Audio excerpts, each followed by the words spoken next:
ازاي اغلب البنات بيعملوا في نفسهم كده وبيدمروا مستقبلهم بالشكل ده؟ واحدة بعتالي بتقولي انا كنت بحب واحد لدرجة الجنون، لدرجة ان انا ما كنتش بفكر في اي حاجة خالص، لدرجة ان هو بدأ يستغلني لاني انا كنت في الوقت ده كنت بدرس وكنت في الكلية، وجنب دراستي كنت بشتغل. لقيته في البداية بقى يطلب مني وبيقولي انا بصراحة كده كنت محتاج فلوس ومش عارف انا المفروض اجيب فلوس منين، ومش عارف بصراحة اطلب من اهلي لان هم رافضين. كنت انا اقوله وماله يا حبيبي، لو مش عارف تاخد منهم انا موجودة، وكنت اطلع من قبضي ومن مرتبي واقوم مدياله جزء منه. وكنت للأسف بعمل كده كل شهر لحد لما الوضع بدأ يستمر على كده، بدأت ان انا اتضايق.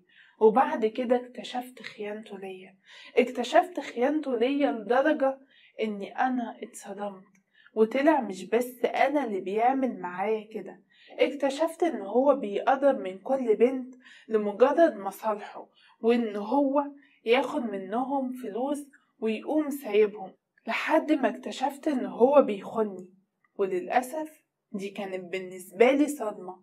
ولما اكتشفت كمان ان هو بياخد فلوس من كل بنت بيعرفها، هو لا حبني ولا حبهم ولا حب اي حد غيري، هو حبه كان للفلوس، كان معتبرنا ان احنا صفقات يطلع من ورانا فلوس.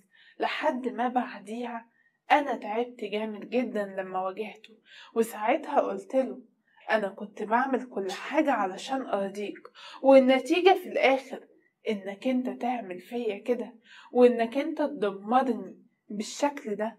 انا بجد مش قادرة استوعب انك انت اللي تعمل معايا حاجة زي دي.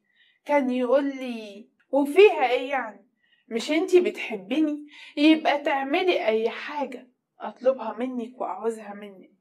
كنت بتصدم قوي بصراحة من كلامه. وقتها حسيت ان انا كارهة نفسي وكارهة حياتي، مقدرتش ان انا استحمل.